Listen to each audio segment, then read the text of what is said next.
السلام علیکم ورحمۃ اللہ وبرکاتہ۔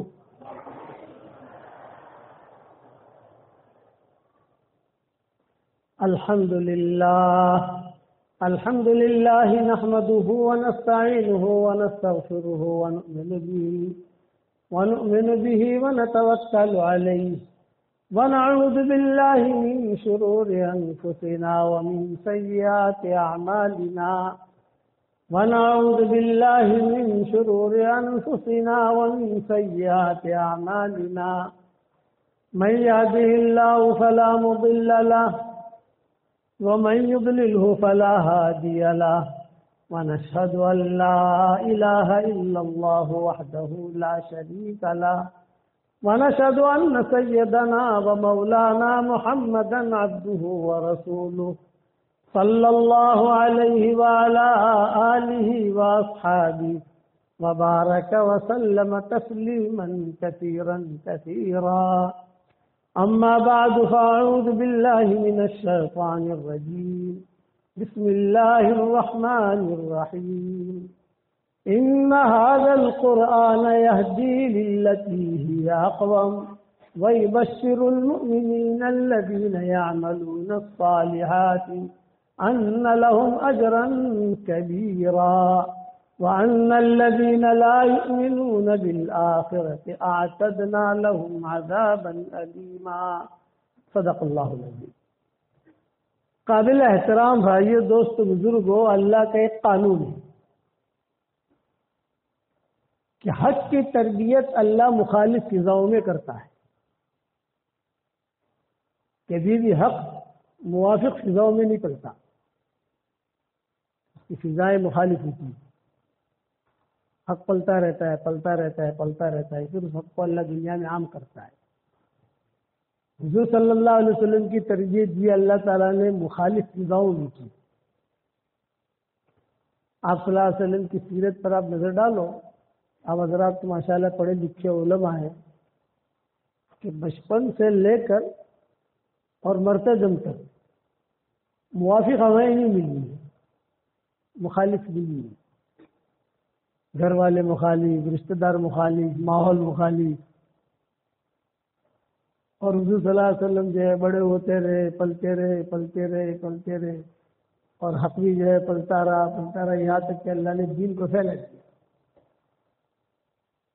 اب دیکھو یہ دین اللہ تعالیٰ نے ایسا عام کیا کہ ہر جگہ مدرسے قائم ہو گئے۔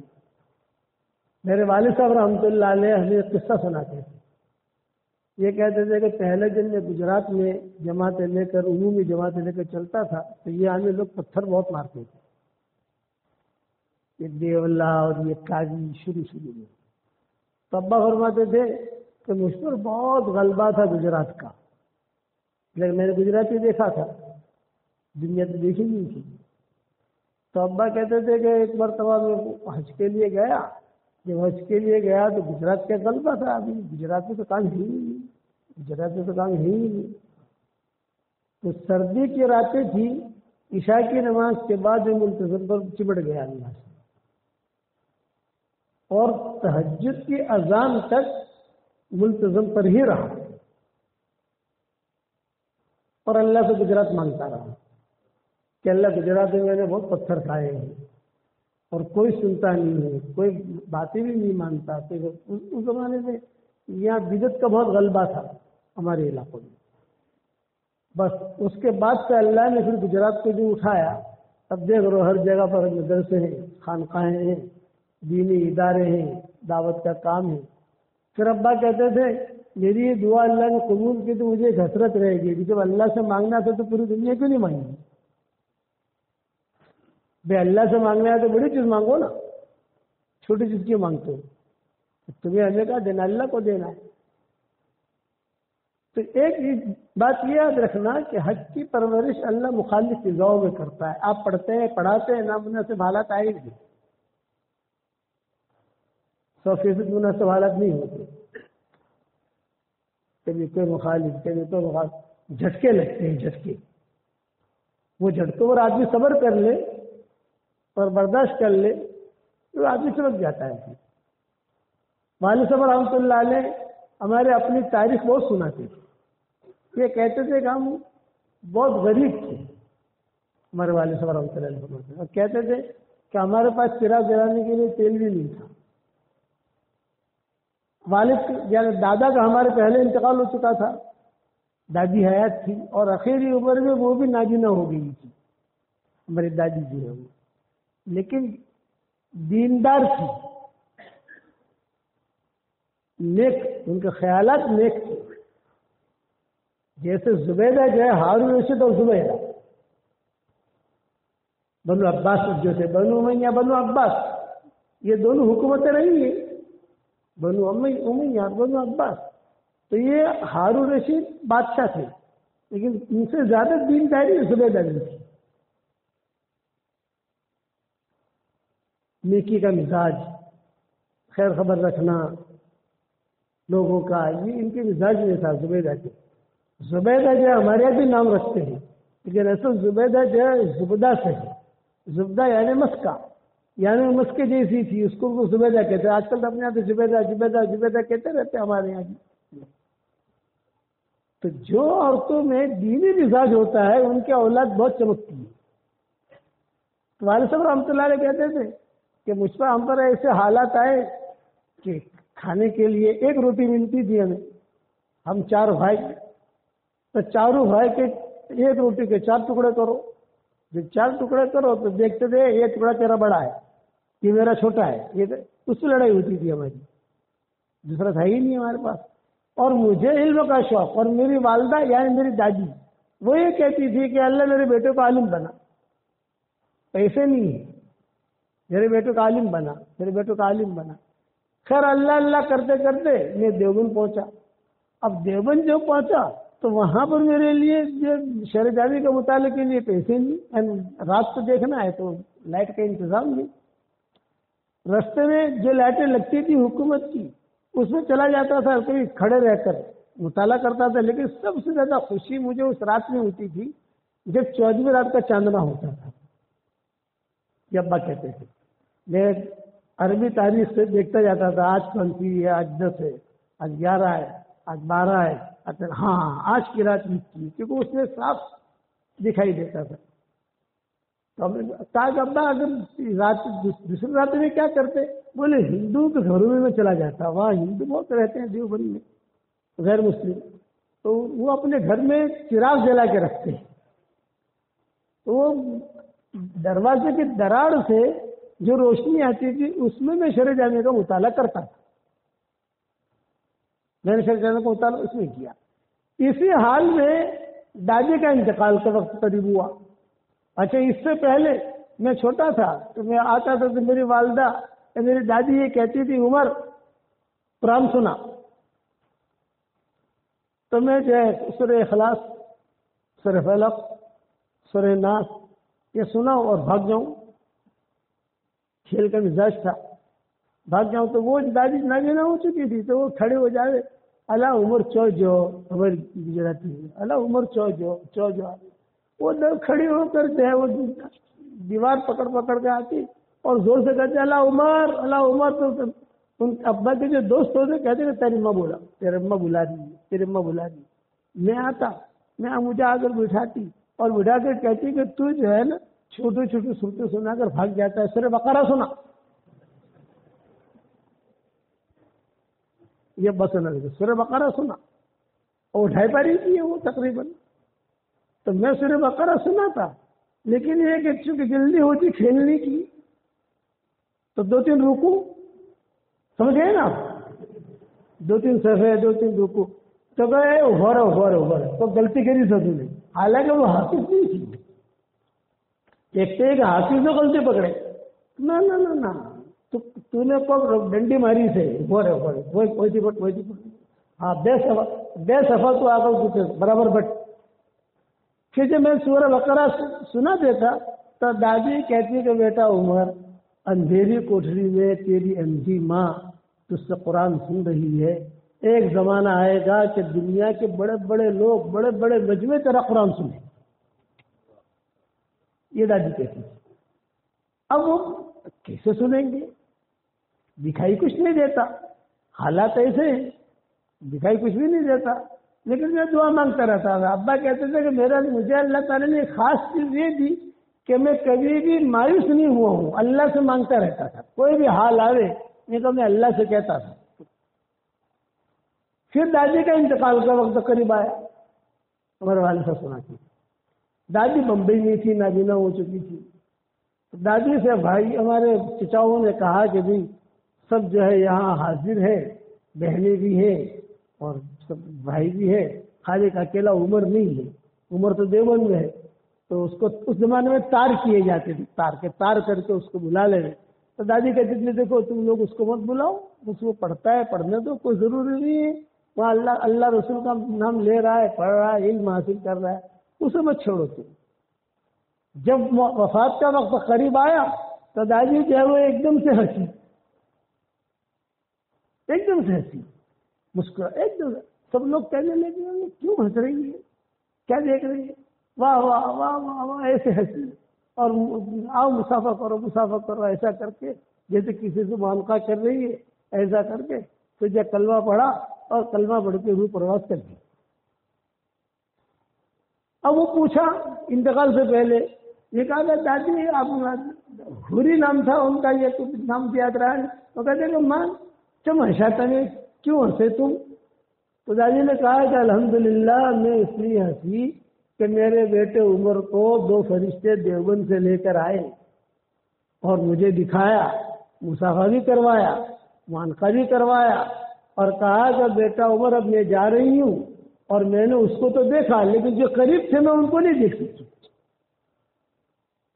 میرے بیٹے عمر کو میں نے دیکھ لیا. وہ دعائیں تھی جو دعائیں کام کر دی, اور ساری دنیا میں اللہ تعالیٰ نے کام لے لیا ہر جگہ پر. جب یہ شورا اور عمارت کا جب یہ مسئلہ کھڑا نہیں ہوا تھا تو عربوں کی جماعتیں بہت آتی تھی اس وقت میں. اب تو عربوں کی جماعتیں آنا بند ہو گئی, حالات ہو گئے, ہندوستان کے حالات بھی ہو گئے. تو اس وقت میں یہ عربوں کی جماعت جو ہے اگر نظام الدین سے روانہ ہوتی, احمد آباد جانا ہوتا انہیں, تو پالمپور اسٹیشن سے وہ لوگ گزرتے, گاڑی ٹرین گزرتی, تو لوگ کہتے کہ پالمپور اسٹیشن پر سے یہ ٹرین گزری. اچھا ہمیں اسٹیشن دکھانا, اسٹیشن پر ٹرین جو ہے وہ کبھی 3 منٹ کھڑی رہتی پالمپور, کبھی 4 منٹ کھڑی رہتی. وہ عرب جو ہے تیار کھڑے رہ کر جو ہے جب پالمپور کا اسٹیشن آتا تو وہ عرب اترتے فلسطین کے, مکہ کے, مدینہ کے, اور آ کر جو ہے وہ پالمپور کی دیر و دیوار کو یہ چوم کر کے مولانا عمر صاحب کی بستی ہے, پھر ٹرین میں آ کے بیٹھ جاتے. یہ اللہ نے محبوبیت دی. تو میں اس لیے آپ حضرات سے کہتا ہوں کہ آپ جب مدرسے میں پڑھتے ہو پڑھاتے ہو تو حالات کا اتار چڑھاؤ ہوگا, اور میں سمجھتا ہوں کہ ہمارے علماء پر بہت حالات کا اتار چڑھاؤ ہوتا ہے. کبھی جو ہے جانی حالات میں ہوتے ہیں, کبھی مالی حالات میں ہوتے ہیں, کبھی جادو کے حالات میں ہوتے ہیں, کبھی نظر کے حالات میں ہوتے ہیں. یہ ہے کہ دین کے ساتھ یہ چیزیں لگی ہوئی ہیں. اسی لیے حضور صلی اللہ علیہ وسلم کی پرورش بھی مخالف فضاؤں میں ہوئی. کوئی لینے کے لیے تیار نہیں حضور صلی اللہ علیہ وسلم کو, کوئی لینے کے لیے تیار. پیدا ہوئے اور عبد المطلب جو ہے وہ ان کی تحویل میں, اب باپ کا انتقال ہو چکا, اور کوئی بھی ہاتھ پکڑنے کے لیے تیار نہیں. کیوں؟ یتیم ہے. کتابوں میں لکھا ہے کہ وہ جو قبیلے بنی ساتھ سے آتے تھے لوگ تو مالداروں کے بچے ڈھونڈتے تھے, مالدار پیسہ دے گا. حضور صلی اللہ علیہ وسلم کو ان کی والدہ جو ہے کپڑے پہنا کر بچپن میں اور نہلا دھلا کر اپنے گھر کے باہر ہی لٹا دیتی تھی. سرما کاجل لگا لیا, اور حضور صلی اللہ علیہ وسلم جو ہے وہی سے لوگ آتے. کیوں آتے؟ دیکھتے کہ ہاں یہ لڑکا ہے کہ لڑکی ہے. ان کا لڑکا ہے. اچھا تو یہ دینا ہے آپ کو؟ ہاں دودھ پلانے کے لیے. وہ تو کہا اچھا اس کا باپ ہے. یہ کہ نہیں, باپ نہیں ہے, باپ کا انتقال ہو چکا ہے. بس وہ باپ کا انتقال ہو چکا ہے یہ سنتے ہی حضور کو چھوڑ دیتے. اور عبد المطلب یہ سامنے کوئی درخت تھا یا کوئی پہاڑ کی آڑ تھی, وہاں کھڑے رہ کر دیکھتے رہتے تھے کہ کوئی اٹھاتا ہے کہ نہیں اٹھاتا, کوئی بات کرتا ہے کہ نہیں کرتا. یہ مخالف چیزیں ہیں. کہ کوئی اٹھاتا ہے کوئی بات کر. عبد المطلب کہتے تھے وہ بچے ہی تھے, وہ پورے خاندان میں وہ بڑے تھے, مکہ کے تو مالک تھے وہ, لیکن کیش پیسہ نہیں تھا ان کے پاس, جیسے کیش رقم ہوتی ہے وہ نہیں, کہ زمین ہے لیکن زمین کو کیا کرے گا آدمی. تو عبد المطلب کو شرم آتی تھی, شرم یہ آتی تھی کہ میں جا کر بات کروں, یہ تو اچھا نہیں, آمنا بات کرے. جب معاملہ آئے گا بات چیت کا فائنل کرنے کا آتا ہے بات کروں گا. کھڑے رہتے تھے, لیکن فکر تھا عبد المطلب کو تو یہ میرے بچے کو کوئی لے لے, یہ عبداللہ کا بیٹا ہے کوئی لے لے. دو, ایک تو حمزہ کا فکر تھا. اصل میں مکہ مکرمہ میں 2 لڑکیاں تھیں, ایک حضرت آمنہ ایک حضرت حالہ, یہ 2 لڑکیاں تھیں. تو یہ دونوں لڑکیاں خوبصورت تھیں, کماری تھی. تو عبد المطلب نے کہا کہ عبداللہ کا نکاح میں کرنا ہے, بڑا ہو گیا ہے, تو سوچتے ہیں کہ 2 لڑکیاں ہیں تو 2 لڑکیاں جا کر دکھائیں,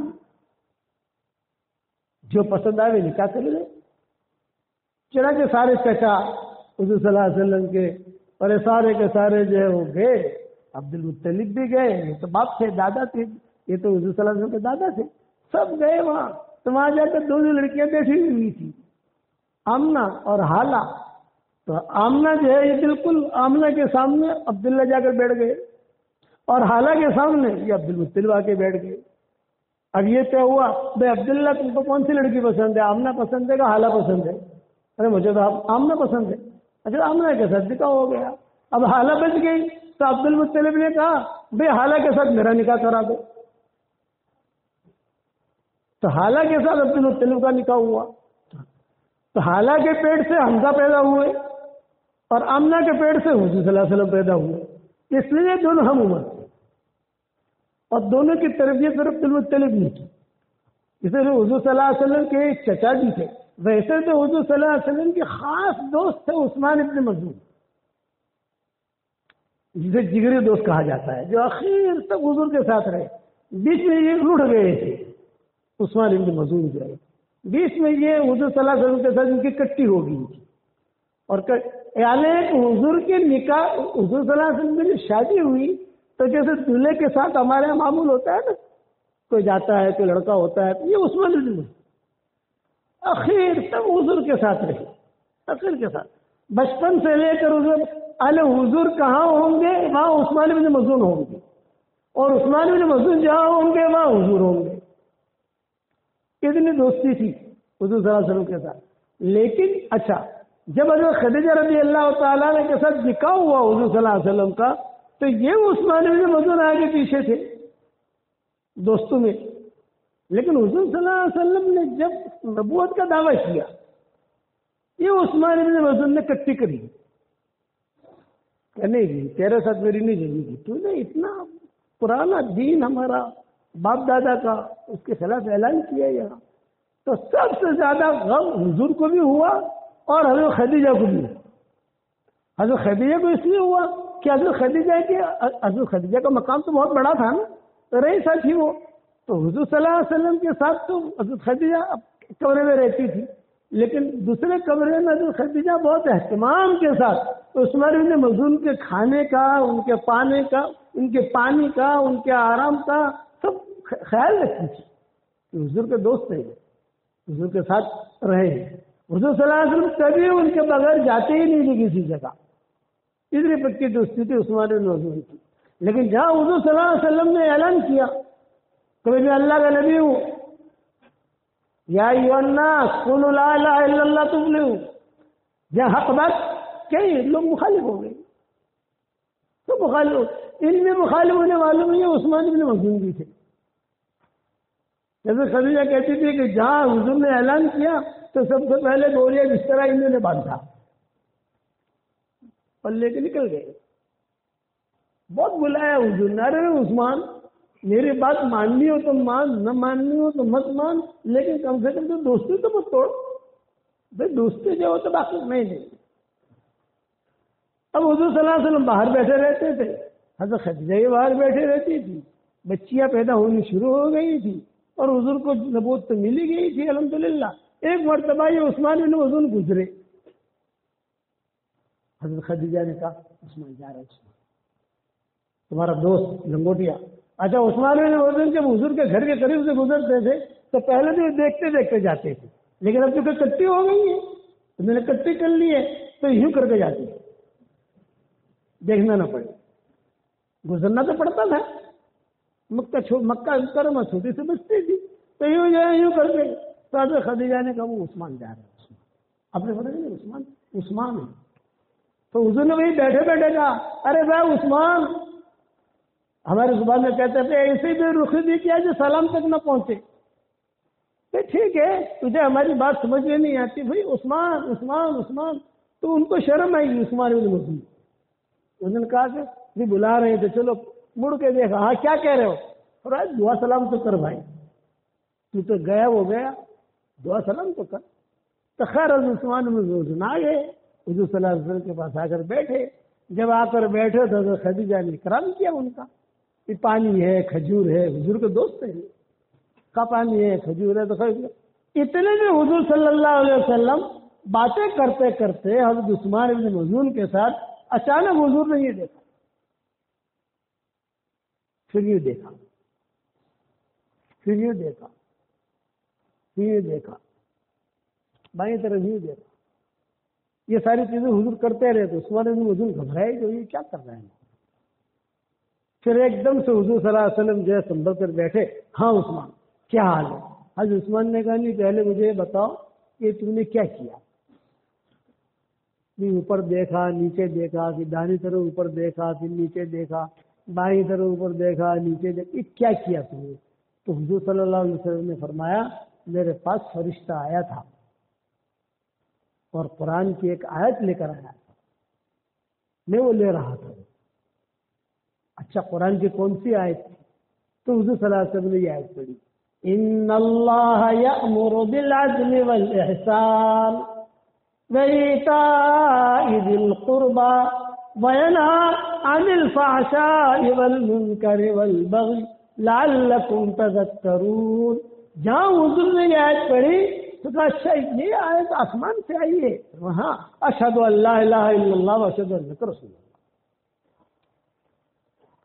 جڑ گئے حضور کے ساتھ، بس اب میں تجھے کبھی نہیں چھوڑوں گا، اس وقت مسلمان ہوئے، پھر انہوں نے ہجرت کی اپنے وقت پر، ان کا انتقال مدینہ میں ہوا، حضور صلی اللہ علیہ وسلم کا حضور صلی اللہ علیہ وسلم نے بھی ہجرت کی اور مدینہ منورہ پہنچے، انہوں نے بھی ہجرت کی، ان کا انتقال جب مدینہ منورہ میں ہوا عثمان بن مظعون کا، تو حضور کو اطلاع ملی تو عثمان بن مظعون کا انتقال ہو رہا ہے، تو حضور صلی اللہ علیہ وسلم خود تشریف لائے اور خود تشریف لا کر حضور صلی اللہ علیہ وسلم نے ان کی پیشانی کو بوسہ دیا، عثمان بن مظعون کی پیشانی بوسہ دیا، پھر سر اوپر کیا، پھر بوسہ دیا، پھر سر اوپر کیا، پھر بوسہ دیا، پھر سر اوپر کیا، اور آپ رو رہے تھے، حضور جو رو رہے ہیں تو میری زندگی بھر کا ہی میرا ساتھی ہے۔ ایک تو فاطمہ اسدیہ کا حضور بہت تذکرہ کرتے تھے، فاطمہ اسدیہ یہ حضرت علی کی والدہ، ابو طالب کی بیوی، لیکن ان کا حضور بہت تذکرہ، 42 سال تک حضور رہے ہیں وہاں نامناسب حالات کے اندر۔ میں کہتا ہوں حق کی پرورش اللہ مخالف فضاؤں میں کرتا ہے۔ آج ہمارے یہاں معمولی نامناسب حال آتا ہے، آدمی گھبرا جاتا ہے، ٹھیک ہے نا، گھبرائے نہیں آدمی، احکامات نہ توڑے۔ میرے والد صاحب رحمۃ اللہ علیہ فرماتے تھے حالات کو اس طرح چھوڑو تو رہے گا، حکم مت توڑو، اگر اللہ کو حکم توڑا تو آسمانی نظام تمہارے خلاف ہو گیا، اللہ کا حکم پورا کیا تو آسمانی نظام موافق ہو گیا، آسمانی نظام کو مخالفت میں مت لاؤ، آسمانی نظام کو مخالفت میں لاؤ گے تو تم کہیں کیوں رہو گے، آسمانی نظام موافقت میں رکھو۔ تو فاطمہ اسدیہ کا بہت تذکرہ کرتے تھے حضور صلی اللہ علیہ وسلم، حضرت حلیمہ کا بہت تذکرہ کرتے تھے، شیمہ کا تذکرہ کرتے تھے، ام ایمن کا تذکرہ کرتے تھے، ام ہانی یہ تو بہن کی حضرت علی کی بہن تھی، ام ہانی ان کا تذکرہ کرتے تھے، اور یہ لیکن سب سے زیادہ فاطمہ اسدیہ کا تذکرہ کرتے تھے کہ اس عورت نے، حالانکہ حضرت علی کے ابو طالب کے 4 بیٹے تھے، 2 مشرک تھے، 2 مسلمان تھے، علی اور جعفر یہ مسلمان، اور عقیل اور طالب یہ دونوں غیر مسلم تھے۔ جب ابو طالب کا انتقال ہو گیا تو حضور صلی اللہ علیہ وسلم نے کہا کہ بھائی دیکھو وہ شرک کی حالت میں مرے تو ان کی جو میراث ہے وہ مشرک لے گا، جو بھی لے گا، علی کو اور اب یہ جعفر کو نہیں ملے گی، یہ آپ نے اس وقت کہا تھا کہ یہ نہیں ملے گی. لیکن یہ کہ یہ فاطمہ صدیقہ جو ہے یہ کہتی تھی میرے دل میں اسلام تو آ گیا تھا، لیکن ابو طالب کے ڈر سے میں مسلمان نہیں ہوتی تھی. ڈر تھا ابو طالب کا، ابو طالب جو ہے میرے شوہر ہیں، اور ابو طالب جو ہے یہ اگر مجھے گھر سے نکال دیں گے تو میرے بچے بچیاں یہ سارے. تو حضور کہتے تھے کہ گھر میں کوئی بھی اچھا کھانا آتا، کوئی بھی اچھا کھانا، یہ فاطمہ صدیقہ میرے لیے رکھتی ہے. یہ علی اور جعفر اور عقیل اور طالب ان لوگوں کے لیے نہیں، ابو طالب کے لیے بھی نہیں. کوئی بھی اچھی چیز آتی تھی، ایک اوپر ایک جگہ تھی اور مجھے اشارہ کر دیتی، وہ چیز کھا لینا چپکے سے، اور میں کھا لیتا، اور میں دوسروں کا بھی خیال رکھتا، کبھی تم کسی کو دیتا کبھی کسی کو دیتا. یہاں تک کہ فاطمہ صدیقہ کا جب انتقال، جب مسلمان ہو گئی فاطمہ صدیقہ اور یہ انتقال ہوا مدینہ منورہ میں فاطمہ صدیقہ کا، اب ظاہری بات ہے کہ فاطمہ صدیقہ یہ حضرت علی فاطمہ کی ساس ہوئی. ایک گھر میں دو فاطمہ ہو گئے. اسی لیے بعض لوگوں نے لکھا ہے کہ جس گھر میں دو فاطمہ ہوں اس میں برکتیں زیادہ ہوتی ہیں. یہاں ساس بھی فاطمہ اور بہو بھی فاطمہ. حضور صلی اللہ علیہ وسلم کہتے تھے فاطمہ آج فاطمہ کے گھر رہوں گا میں، اپنی بیٹی کو کہتے فاطمہ آج فاطمہ کے گھر رہوں گا. تو وہ سوتے اور دنیا پچھلے زمانے کی باتیں یاد کرتے. فاطمہ صدیقہ پوچھتی محمد یاد ہے تم گم ہو گئے تھے بچپن میں؟ پرانی یادیں. محمد یاد ہے تم گم ہو گئے تھے بچپن میں، سب ڈھونڈنے کے لیے نکلے تھے تمہیں، اور کہاں سے ملے تھے؟ آپ فرماتے ہیں کہ مجھے کچھ تو یاد ہے، کچھ بھول گیا ہوں. حضرت فاطمہ کہتی تھی کہ میں بھی سنتی رہتی کہ دونوں کو دونوں. لیکن جب حضرت فاطمہ صدیقہ کا انتقال ہوا تو حضور صلی اللہ علیہ وسلم پر دو کے انتقال پر بہت بوجھ پڑا. ایک عثمان بن مظعون اور ایک فاطمہ صدیقہ. یہ کہتے کہ ٹھیک ہے لوگوں نے میری خدمت کی ہے اور ہر لائن کی ہے، لیکن یہ عورت نے جو میری خدمت کی مجھے کسی قسم کی کمی کا احساس نہیں ہوا. حالات آئے اس میں کوئی شک نہیں. حضور صلی اللہ علیہ وسلم ابو عبد المطلب کی جو والدہ تھی ان کا نام تھا سلمہ. یہ تھی مدینہ منورہ کی. ہاشم جو تھے یہ آپ کو معلوم ہوگا کہ سارے کے سارے یہ مکہ والے تجارت کے لیے بیت المقدس جاتے تھے، شام جاتے تھے، کوئی آگے بڑھ کر ایران جاتا تھا. تو گزرتے تھے کہاں سے یہ لوگ؟ مدینہ منورہ سے. اور کوئی راستہ تھا نہیں. اگر دوسرا راستہ وہ پکڑے جمبو والا تو وہ تو بہت لمبا پڑتا تھا ان کے لیے، سیدھا سیدھا راستہ یہی تھا. تو یہ ہاشم یہاں پر آئے مکہ میں، مدینہ منورہ میں. اور مدینہ منورہ میں آیا پھر انہوں نے دیکھا کہ ایک لڑکی ہے بہت خوبصورت ہے، اور پوچھا لوگوں سے کبھی حل ہاتھا فارغہ، یہ فارغہ ہے کسی کے نکاح میں تو نہیں ہے؟ ان کا کہ نہیں کسی کے نکاح میں نہیں ہے. فرمایا کہ ان کے گھر والے کہاں ہیں؟ تو فلاں ہے. جا کر بات کی وہ لڑکے کیا نام ہے؟ یہ کہا سلمہ. یہ کہ کہا میں قریشی ہوں. قریشی کا میں قریشی ہوں تو لوگ خوش ہو جاتے تھے. قریشی قریشی قریشی، بڑا آدمی بڑا آدمی. نکاح ہو گیا سلمہ کے ساتھ. جب نکاح ہو گیا تو یہ ہاشم کچھ دن رہے وہاں. باب السلام پر ان کا مکان ہوتا تھا. مدینہ منورہ مسجد نبوی کے کئی دروازے ہیں، ان میں سب سے پرانا دروازہ ہے باب السلام. یہ باب البقی تو کھولا ہے انہوں نے، صدر کی جو ذمہ داری آئی تو انہوں نے یہ کھولا. انہوں نے پہلے باب البقی تھا نہیں، تو اس لیے کھولا کہ لوگ یہاں سے باب السلام سے داخل ہو جائیں گے، باب البقی سے نکل جائیں گے سلام پڑھ کر، تاکہ بھیڑ بھاڑ نہ ہو. وہ سب سے پرانا دروازہ باب السلام، اور وہیں پر یہ سلمہ کا مکان ہوتا تھا بہت پہلے. تو نکاح ہو گیا، 15-20 دن یہ ٹھہر گئے مدینہ منورہ. حمل ٹھہرا، اس حمل میں یہ عبد المطلب تھے. یہ چلے گئے شام سے واپس ہی نہیں آئے. تو مکہ والے ڈھونڈنے کے لیے نکلے، اگر ہمارا لڑکا ہاشم کہاں چلا گیا؟ ملا ہی نہیں، ہے ہی نہیں، کہاں ہے کہاں ہے؟ ڈھونڈتے ڈھونڈتے ڈھونڈتے ڈھونڈتے ڈھونڈا یہاں ڈھونڈا یہاں ڈھونڈا، ملا ہی نہیں. تو کسی نے کہا کہ اس کا بھی انتقال ہو گیا وہاں پر. اچھا پھر پتہ چلا کہ اس نے شادی نہیں کی ہے مدینہ میں، تو ظاہر بات ہے اب یہ لڑکی سلمہ جو ہے یہ مکہ والوں کی ہو گئی، تو یہ لوگ لینے کے لیے آئے۔ یہ عبد المطلب پیدا ہو چکے تھے، جب عبد المطلب پیدا ہوئے تو ان کے سر پر بال تھے، ایک سفید بال تھا۔ جب سفید بال تھا تو لوگ مدینہ والے جمع ہوئے، جا شیبہ جا شیبہ، اصل نام ان کا شیبہ تھا۔ جا شیبہ، ارے بوڑھا آیا بوڑھا آیا بوڑھا آیا بوڑھا آیا بوڑھا آیا، تو سب لوگ دیکھنے آتے تھے، ارے بوڑھا کیا، اس کے بال سفید ہے۔ تو کئی دنوں تک یہ سلمان نے ان کے بال بھی نہیں کٹوائے۔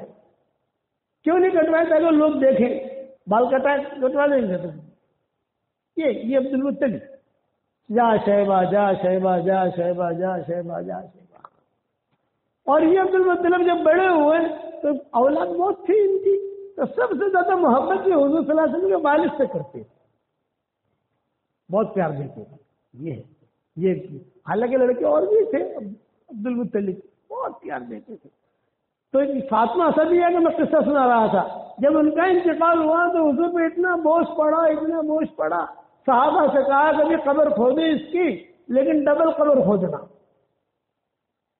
سنگل نہیں۔ ایک آدمی کی قبر تو ایک آدمی کی ہوتی ہے، ان کے لیے کہا ڈبل، 2 آدمی۔ حضرت عمر کہتے تھے کہ میں نے سوچا کہ پوچھوں، لیکن حضور نے کہا ہے تو زیادہ بات تو نہیں کر سکتے۔ غالباً خالد بن ولید کو کہا یا حضرت عمر کو کہا، لیکن کہا کہ ڈبل قبر کھودنا۔ اور جب انتقال ہو گیا فاطمہ اسدیہ کا تو حضور نے اپنا کپڑا دیا کہ میرے کپڑے میں ان کو کفن دینا۔ جب قبر کھودی گئی، جنازہ تیار ہو گیا بقی میں، تو حضور صلی اللہ علیہ وسلم خود تشریف لائے۔ حضور نے قبر دیکھی، اور دو آدمی کی قبر کا تو حضور پہلے اعلان کر چکے تھے، تو فاطمہ اسدیہ کو رکھا، اور پھر حضور صلی اللہ علیہ وسلم خود قبر لے گئے اور لیٹ گئے۔ یہ واحد صحابیہ ہے کہ جن کے ذریعے معاملہ ہوا ہے۔ اب تاریخ کی کتابوں میں دیکھو تو دوسرا صحابی ایسا نہیں ملے گا۔ اچھا سارا مجمع دیکھ رہا ہے، یہ بقی ہے اور سارا مجمع ہے، اور مدینہ کا قصہ ہے۔ یہ قصہ مکہ کا تو ہے نہیں، مکہ کا قصہ ہو تو چلو مکہ مکرمہ کی نوعیت اور تھی، یہاں تو مدینہ منورہ ہے، سارا مجمع دیکھ رہا ہے، حضور صلی اللہ علیہ وسلم لیٹے ہیں، کوئی دعا کر رہے ہیں۔ پھر حضور صلی اللہ علیہ وسلم نے جو ہاتھ دیا، یہ بے نکالو مجھے، حضور نے صحابہ نے نکالا، تو صحابہ نے پوچھا کہ حضرت آپ نے کپڑا بھی دیا اپنا، اور آپ نے جو ہے وہاں اس کی قبر میں تھوڑی دیر سوئے بھی، اس پر حضور روئے۔ یہ کہ اس عورت کا مجھ پر اتنا احسان ہے کہ میں بھول نہیں سکتا۔ 42 سال تک میری خدمت کی ہے، 42 سال تک۔ جب میں 8 سال کی عمر کا تھا تب سے اس نے مجھے سنبھالا۔ 8 سال کی عمر میں عبد المطلب کا انتقال ہو گیا۔ حضور صلی اللہ علیہ وسلم کی عمر 8 سال کی تھی، آپ خود فرماتے تھے انی کنت ابن ثمانی، میری 8 سال کی عمر تھی، اور 8 سال کی عمر میں میرے دادا کا جنازہ میں نے حرم سے اٹھتے ہوئے دیکھا ہے، اور پیچھے روتا ہوا میں جا رہا تھا، اور یہ کہتا تھا ہائے میرا باپ بھی نہیں، میری ماں بھی نہیں، میرا دادا بھی نہیں۔ 8 سال کی میری عمر تب سے جب ابو طالب جب لے کر آئے حضور صلی اللہ علیہ وسلم کو یہاں پر فاطمہ اسدیہ کے گھر پر، کہا فاطمہ ایک مہمان لایا ہوں، کپڑے دھو رہی تھی یا برتن دھو رہی تھی۔ ہاں کون مہمان؟ یہ کہتے دیکھ تو صحیح، ایک مہمان لایا ہوں میں۔ حضور صلی اللہ علیہ وسلم کے ہاتھ پکڑ کے لائے تھے عبد المطلب کے انتقال کے بعد، ان کا سامان وہاں سے اب یہاں آیا حضور صلی اللہ علیہ وسلم کا، پہلے عبد المطلب کے گھر پر تھا، ان کے تعویل میں تھے، اب یہ سامان ابو طالب کے یہاں آیا۔ تو کہا فاطمہ ایک مہمان لایا ہوں تو دیکھ تو صحیح۔ ہاں میں نے کون ہے وہ، کون مہمان لائے ہو تم؟ تو مہمان آیا ہے تو بٹھا دو، میں اکرام یعنی کھانا وغیرہ تیار کرتی، تو دیکھ تو صحیح میری طرف۔ تو وہ حضرت فاطمہ نے جو دیکھا تو حضور تھے، 8 سال کی عمر تھی صلی اللہ علیہ وسلم۔ تو فاطمہ نے جواب دیا، کہتے تھے کہ مجھے فاطمہ کا جواب اب تک یاد ہے۔ یہ کہا ارے یہ مہمان نہیں ہے، یہ تو اس گھر کا مالک ہے، یہ اس گھر کا مالک ہے، یہ مہمان نہیں ہے۔ اور باہر آ کر حضور کو سینے سے لگا لیا اپنے، اور کہتے تھے میرے کپڑے پہلے دھوتی تھی، ان کے بچوں کے کپڑے بعد میں دھوتی تھی، ابو طالب کے کپڑے بعد میں، حضرت علی کے کپڑے بعد میں، میرے کپڑے پہلے، میرا کھانا پہلے، بعد میں دوسروں کا، سب سے پہلے میرا خیال کرتی تھی۔ آج میں نے یہ معاملہ اس لیے کیا، میرا کپڑا دیا تاکہ جو ہے اللہ تعالیٰ اس کو سندس کپڑا پہنا ہے جنت کا، اور قریب میں سویا تاکہ قبر کا عذاب اسے نہ ستائے، میں اللہ سے دعا کرتا رہا، اے اللہ اس نے میری بہت خدمت کی ہے، میرا خیال رکھا ہے، تو بھی خیال رکھنا۔ یہ جملہ میرا یاد رکھنا کہ حق کی پرورش اللہ مخالف فضاؤں میں کرتا ہے۔ حق پلتا رہے گا، حق پلتا رہے گا، حق پلتا رہے گا، پلتا رہے گا۔ ہمیشہ آخرت ہمارے سامنے ہونی چاہیے۔ 30 سال کی عمر میں ایک نسل بدل جاتی ہے۔ یہ آپ کا ہاسوڑ کا مدرسہ ہے، آج تاریخ لکھ لو آپ، اور 30 سال کے بعد آپ یہاں آ جاؤ تو آپ کو نئی نسل دیکھے گی۔ ایک نسل جو ہے 30 سال تک چلتی ہے، 30 سال کے بعد چہرے بدل جاتے ہیں، کوئی مر جاتا ہے، کوئی بوڑھا ہو جاتا ہے، کوئی استاد چلا جاتا ہے، کسی کا انتقال ہو جاتا ہے، نیا شیخ الحدیث آ جاتا ہے، یہ ساری کی ساری تبدیلیاں آتی ہے 30 سال تک۔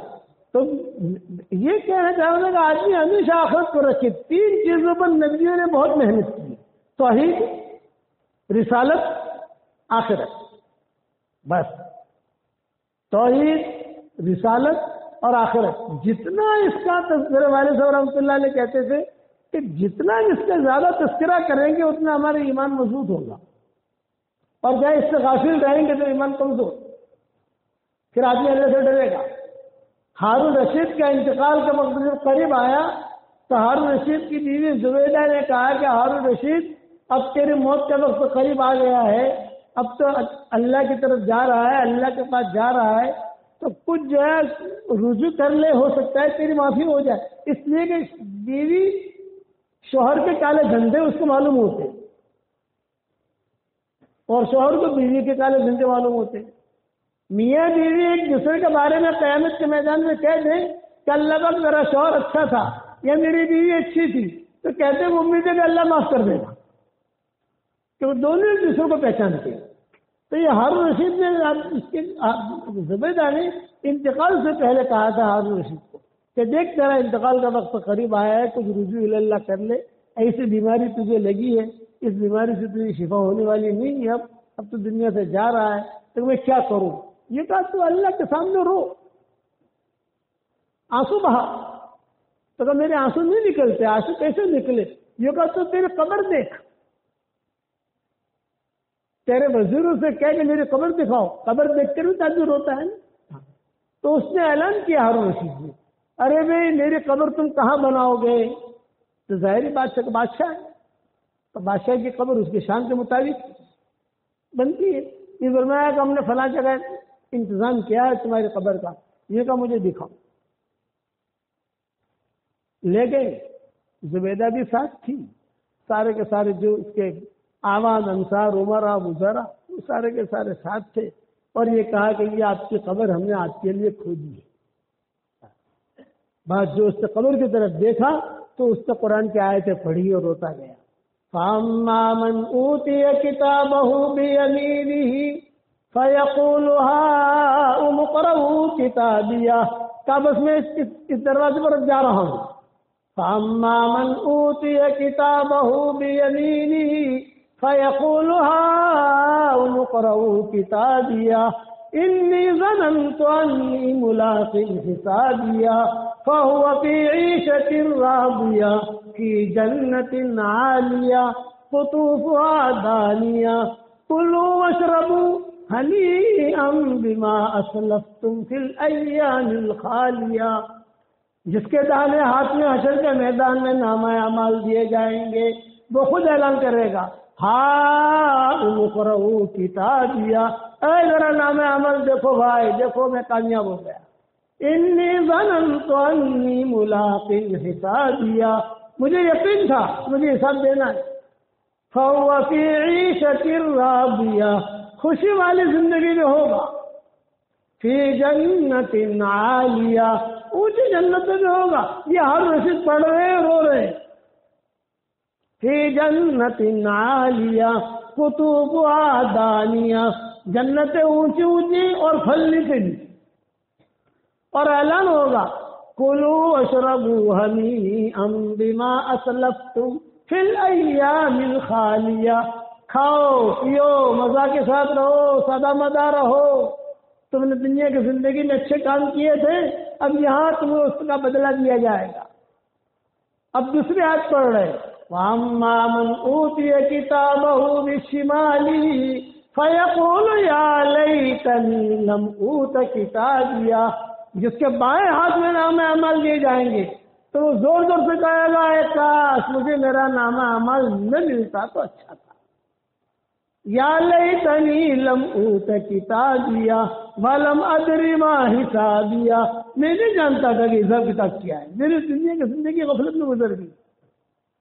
وَأَمَّا مَنْ أُوتِيَ كِتَابَهُ بِشِمَالِهِ فَيَقُولُ يَا لَيْتَنِي لَمْ أُوتَ كِتَابِيَهْ وَلَمْ أَدْرِ مَا حِسَابِيَهْ يَا لَيْتَهَا كَانَتِ الْقَاضِيَةَ، ہائے میری موت پر ہی میرا خاتمہ ہو جاتا تو اچھا تھا، لیکن موت پر خاتمہ نہیں ہے، موت کے بعد دوسری زندگی ہے۔ یا لیتها كانت القاضیہ ما اغنی عنی مالیہ، اسے بہت پڑھتے رہے آپ، ما اغنی عنی مالیہ ہلک عنی سلطانیہ، میرا مال نے بھی مجھے کوئی کام نہیں دیا اور میری بادشاہی ختم ہو گئی۔ اتنا روئے کہ گر پڑے۔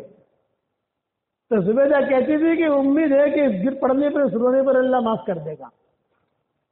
ما اغنی عنی مالیہ ہلک عنی سلطانیہ، بڑے سے بڑا سیٹ ہوگا موت پر تو چھوڑنا ہے، بڑے سے بڑی بادشاہت ہوگی تو موت پر تو چھوڑنی ہے۔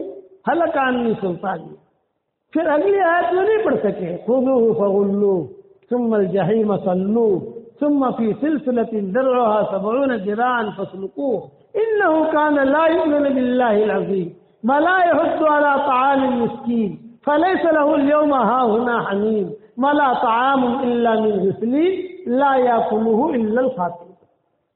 اس کو نہیں پڑھ سکے وہ، اور یہ دو جملے بار بار پڑھتے رہے، ہلک عنی سلطانیہ ما اغنی عنی مالیہ ہلک عنی سلطانیہ ما اغنی عنی مالیہ ہلک عنی سلطانیہ۔ اس لیے میرے پیارے بھائیوں، دوستوں، بزرگوں، موت کا آنا یقینی ہے۔ میرے والد صاحب رحمۃ اللہ علیہ ایک بات گھر مجموعے میں بہت اہتمام سے کہتے تھے، موت کا آنا جتنا یقینی ہے آدمی اس سے اتنا ہی غافل ہے۔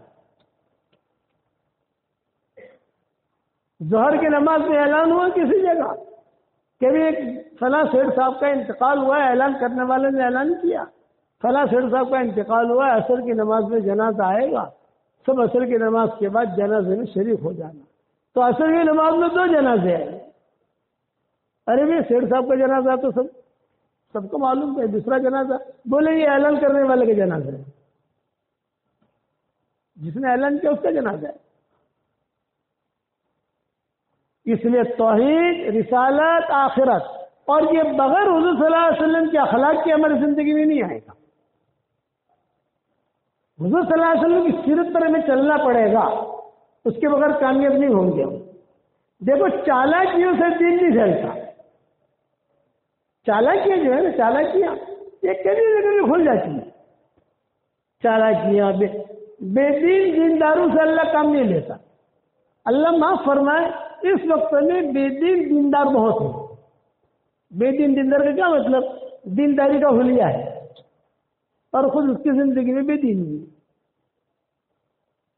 امت کو یہودیوں سے اتنا نقصان نہیں پہنچا، نصارہ سے اتنا نقصان نہیں پہنچا، غیر مسلموں سے اتنا نقصان نہیں پہنچا جتنا بے دین دینداروں سے پہنچا ہے۔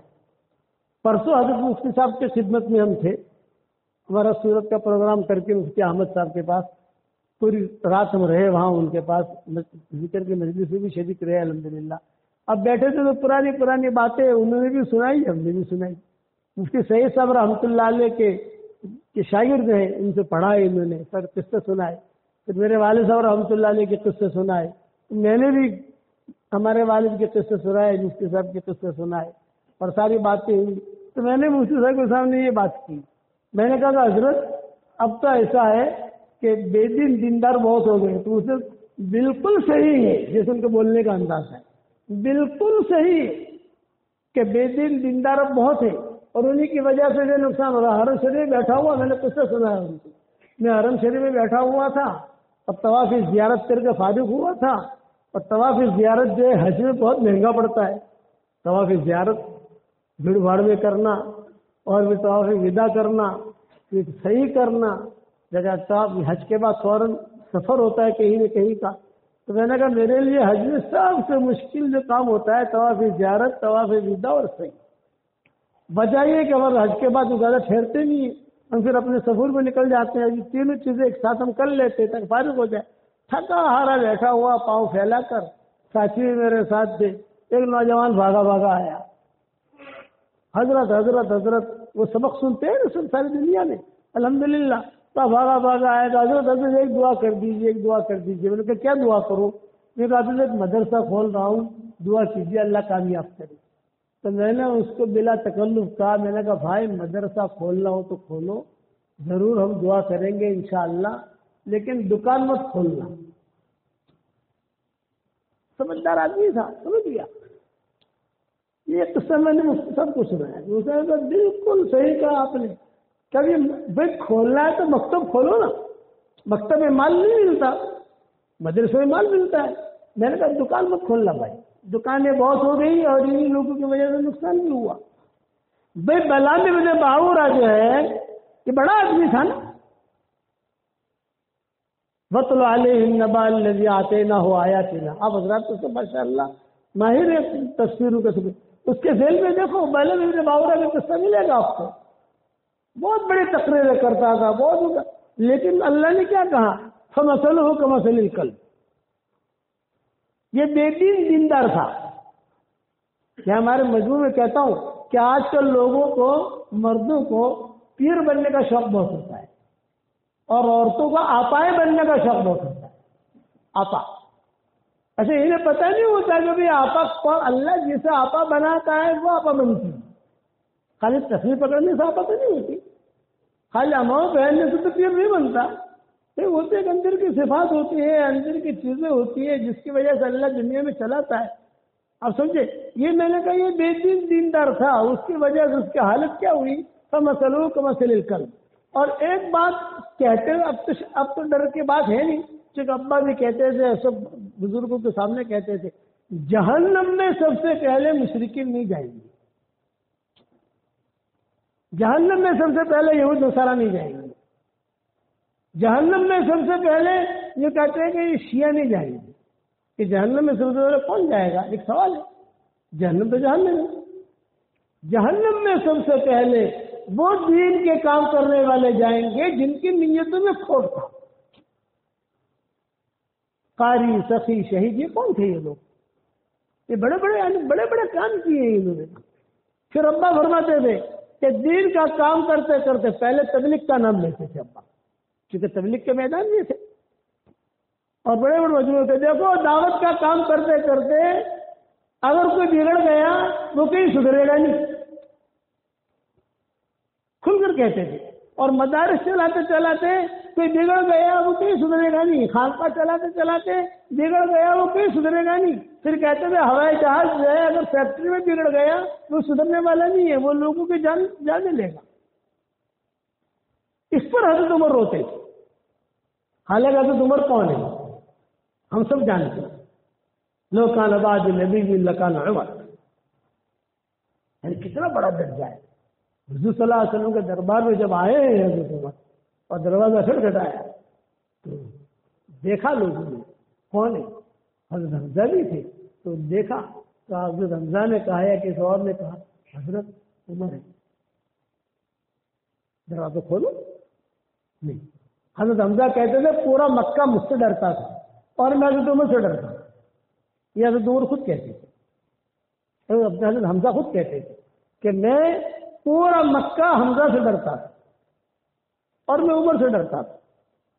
حالانکہ آئے ہیں, کیوں آئے ہیں, تلوار بھی ہاتھ میں, کوئی ہمت بھی نہیں کر رہا, کوئی بھی نہیں کر رہا. اور پھر دروازہ جو کھولا حضور صلی اللہ علیہ وسلم نے کھولا اور ہاتھ پکڑا اور ہاتھ پکڑ کر کہا عمر, اور ایک جملہ کہا کہ اے اللہ عمر کا ایک ہاتھ میرے ہاتھ میں ہے, دوسرا ہاتھ تو اپنے ہاتھ میں لے لے. اشہد ان لا الہ الا اللہ و اشہد انک رسول اللہ. جہاں اشہد انک رسول اللہ پر پہنچے جبریل آئے ہیں اور جبریل نے کہا ابشرک یا رسول اللہ علی اسلام عمر بن الخطاب. اتنا بڑا آدمی ہے. ابشرک یا رسول اللہ علی اسلام عمر بن الخطاب. جميع الملائکہ یہنئون بعضهم بعضا فی السماء. سارے فرشتے ایک دوسرے کو مبارکبادی دے رہے ہیں. عمر مسلمان ہو گیا، عمر مسلمان ہو گیا، عمر مسلمان ہو گیا، عمر مسلمان ہو گیا. قرآن میں آئے تھے. امام نسائی نے 65 جگہ لکھی ہے.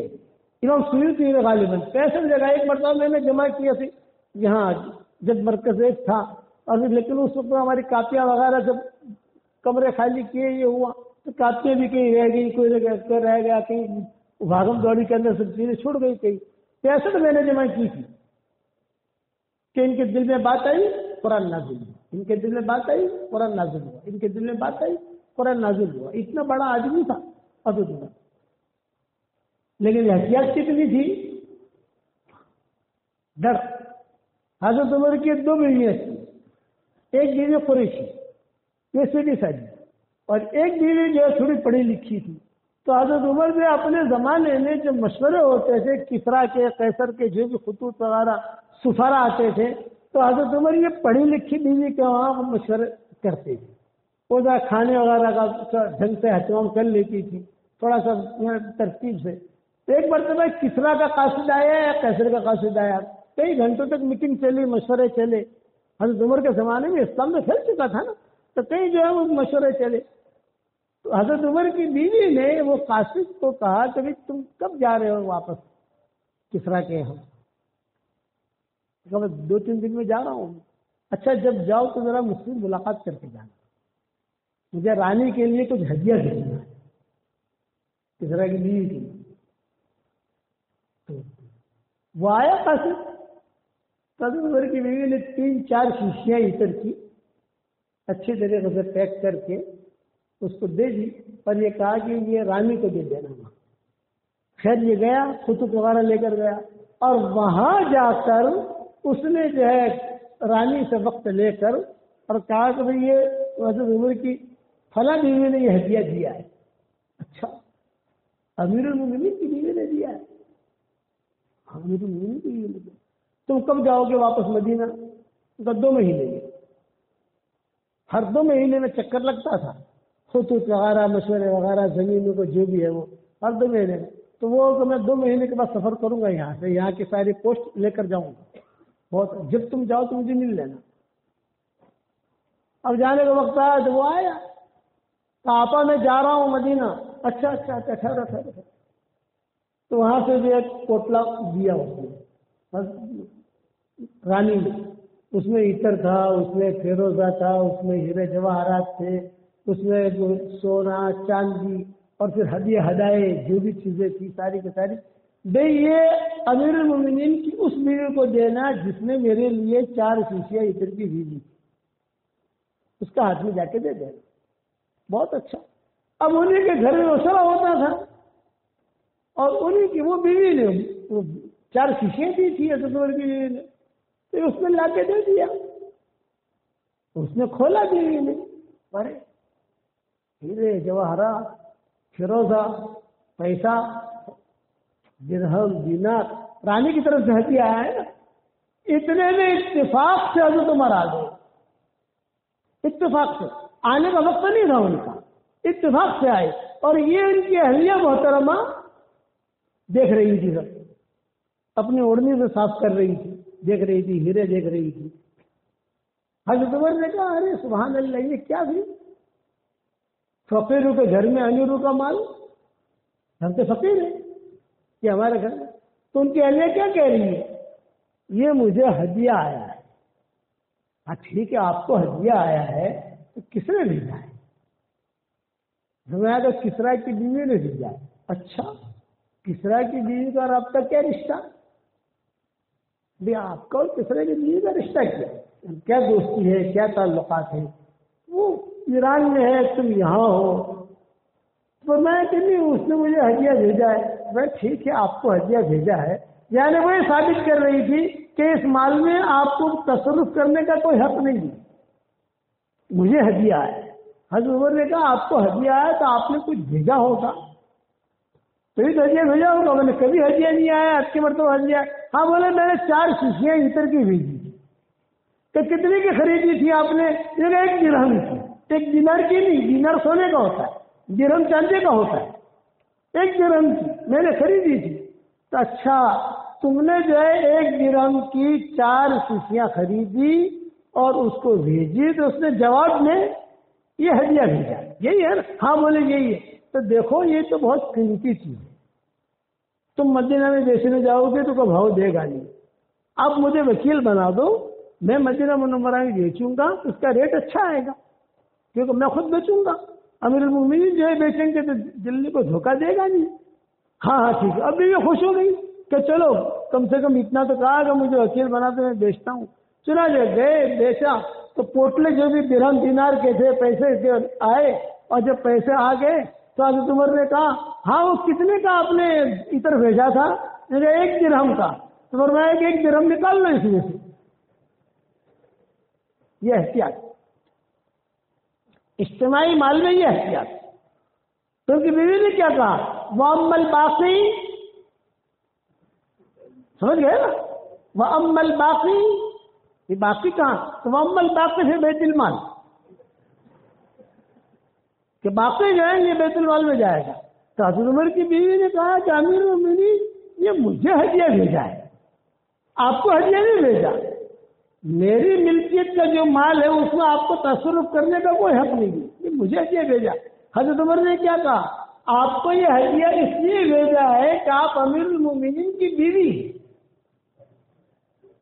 اور میں امیر المومنین ہوں مسلمانوں کی وجہ سے۔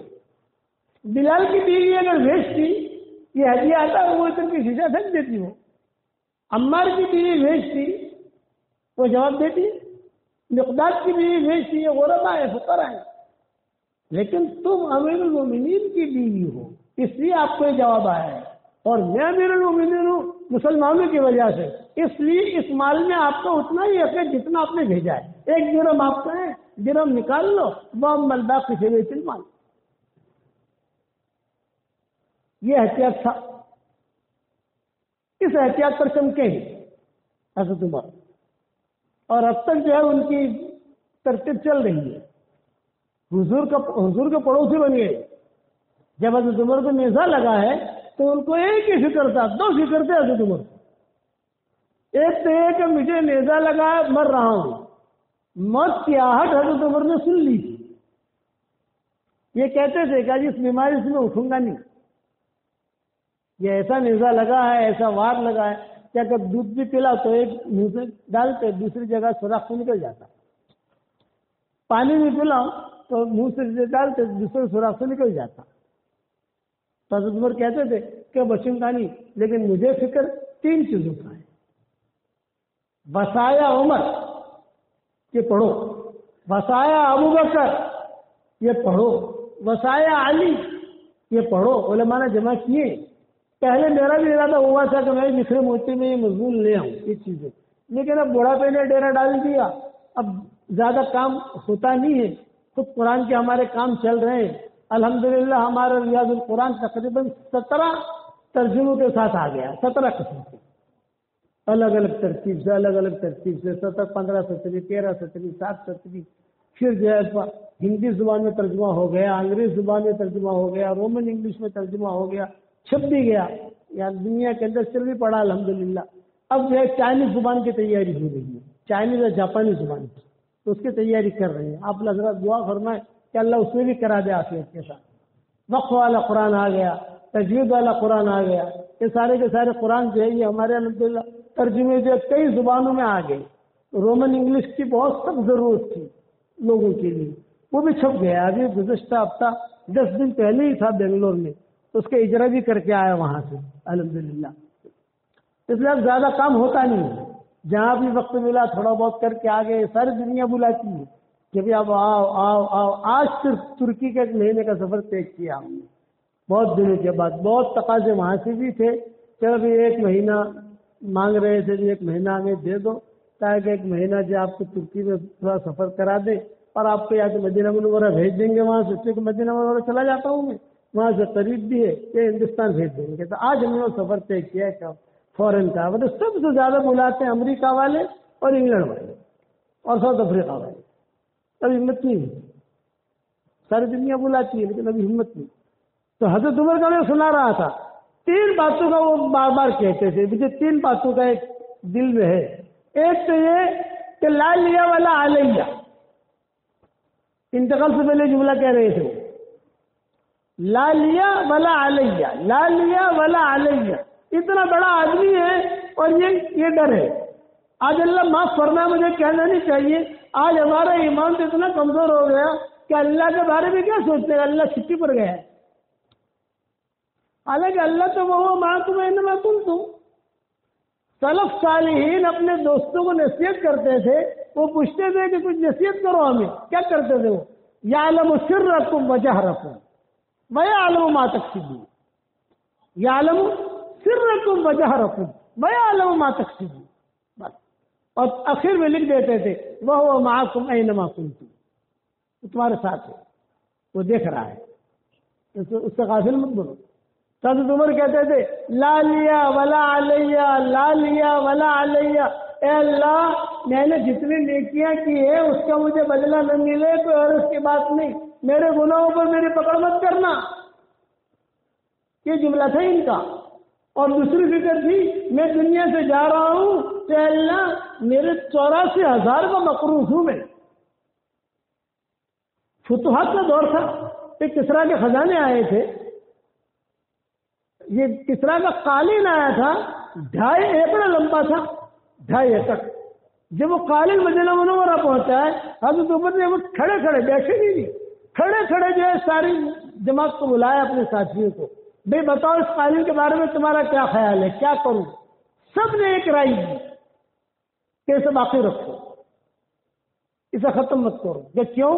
اس لیے کہ یادگار ہے، قیامت تک آنے والے مسلمان دیکھیں گے کہ کیسے فتوحات ہوئی ہے اور کیسے اللہ نے قالین بھیجا ہے کسریٰ کا۔ تو حضرت عمر نے کہا یہ یادگار تو ہے لیکن گناہ کی یادگار ہے، اس قالین پر زنا ہوئے، اس قالین پر مسلمانوں کے خلاف مشورے ہوئے، اس قالین پر گناہ کیے گئے ہیں، شرابیں پی گئی ہیں، میں گناہ کی یادگار کو باقی رکھنا نہیں چاہتا، ٹکڑے کرو، ٹکڑے کر مسلمانوں میں تقسیم کرو۔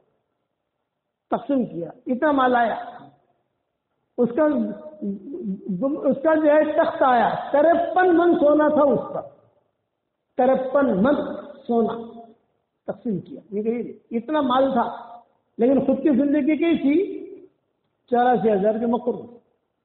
بولے میں مقروض بن کے مر رہا ہوں اور یہ قرضہ کون ادا کرے گا؟ 2 فکریں ہو گئی۔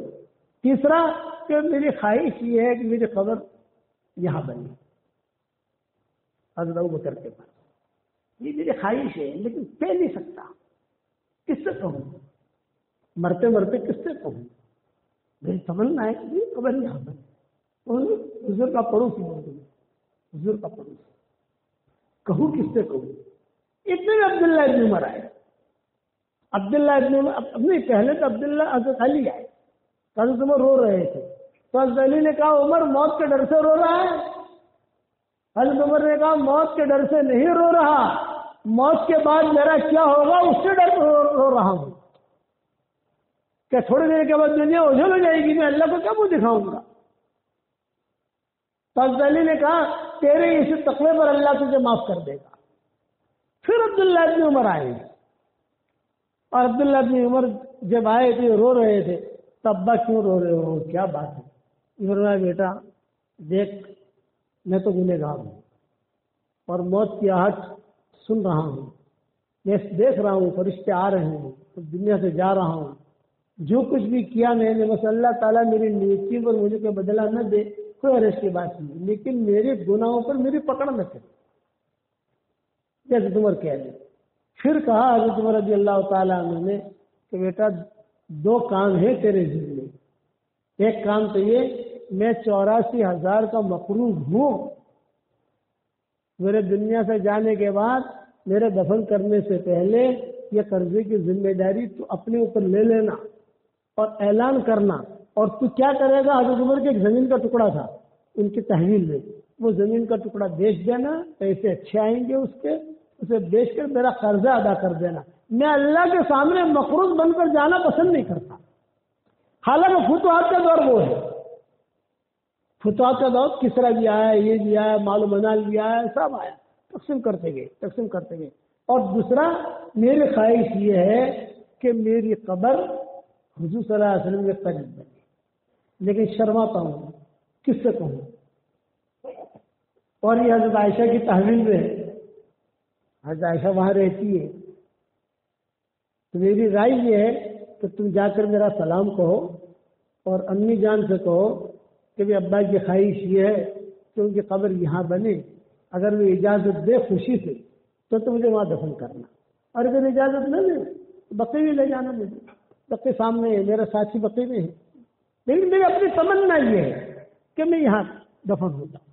چنانچہ عبداللہ ابن عمر جو ہے آئے حضرت عائشہ کی، حضرت عائشہ کا جو کمرہ ہوتا تھا اس میں 2 پردے ہوتے تھے، ایک پردہ مین دروازے پر، پھر اس کے اندر جا کر تھوڑا بیٹھنے کی جگہ ہوتی تھی، پھر اندر کے حصے میں ایک پردہ، تو ماں عائشہ اس طرف ہوتی تھی اور یہ بیٹھنے والا اس طرف ہوتا تھا، جو سوال جواب کرنا ہو سوال جواب کرتے تھے، ماں عائشہ وہیں سے پردے کے ذریعے سے ان کو کچھ دے دیتی تھی، کوئی کھجور ہے کوئی یہ بات کا جواب دے دیتی تھی۔ چنانچہ عبداللہ ابن عمر آئے اور عبداللہ ابن عمر نے کہا کہ میں امی جان سے بات کرنا چاہتا ہوں۔ باندی نے جا کر کہا کہ امی جان آپ سے بات کرنا چاہتے ہیں۔ عبداللہ ابن عمر ہاں بولا میں ذرا حضرت عمر کی خیر خبری بھی لوں گی، کیسی طبیعت ہے۔ اتنے عبداللہ ابن عمر آ کر بیٹھے، سب سے پہلے حضرت عائشہ نے پوچھا ابا کا کیا حال ہے؟ آیا دیکھتے حضرت عمر کا کیا حال ہے؟ تو حضرت عبداللہ ابن عمر نے کہا ہوا اعلی باب الموت، تو سکرات میں ہے اور موت کا وقت قریب ہے۔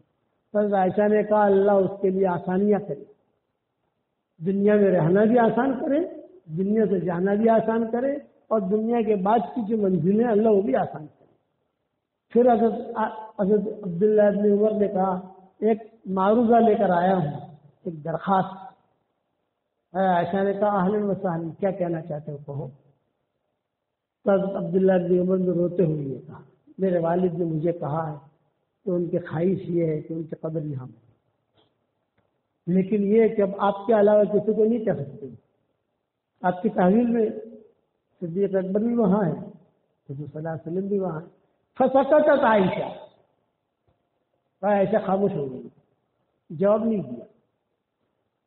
جب حضرت عائشہ خاموش ہو گئی تو عبداللہ ابن عمر سمجھے کہ شاید امی کا ارادہ نہیں ہے، تو حضرت عبداللہ ابن عمر نے اجازت مانگی، اچھا امی میں اجازت لوں، میرے والد کی طبیعت بھی ٹھیک نہیں ہے اور مجھے ان کے پاس رہنا ضروری ہے۔ تو پھر حضرت عائشہ نے کہا کہ ٹھیک ہے، میں نے سوچا تھا کہ اس جگہ پر میری قبر بنے، میری قبر نہ بنے تو عبد الرحمن بن عوف کی قبر بنے، عبد الرحمن بن عوف کی قبر نہ بنے تو حضرت عثمان کی قبر بنے۔ یہ 3 نام میرے دل میں تھے جو آج میں ظاہر کر رہی ہوں۔ اب تک میں نے کسی کے سامنے ظاہر نہیں کیے تھے کہ سب سے پہلے میرا حق ہے، میرا کمرہ ہے، میرا شوہر ہے، میرا باپ ہے، میں حقدار ہوں، لیکن میں نہیں تو عبد الرحمن بن عوف، تو عبد الرحمن بن عوف کا ہم پر بہت احسان ہے۔ عائشہ نے کہا عبد الرحمن بن عوف کا بہت احسان ہے۔ حضور صلی اللہ علیہ وسلم نے اپنے انتقال سے پہلے ہمیں کہا تھا کہ ساری مائیں جمع کی تو ام سلمہ نے پوچھا تھا آپ دنیا سے جا رہے ہیں، ہمارے گھر خرچے کا کیا ہوگا؟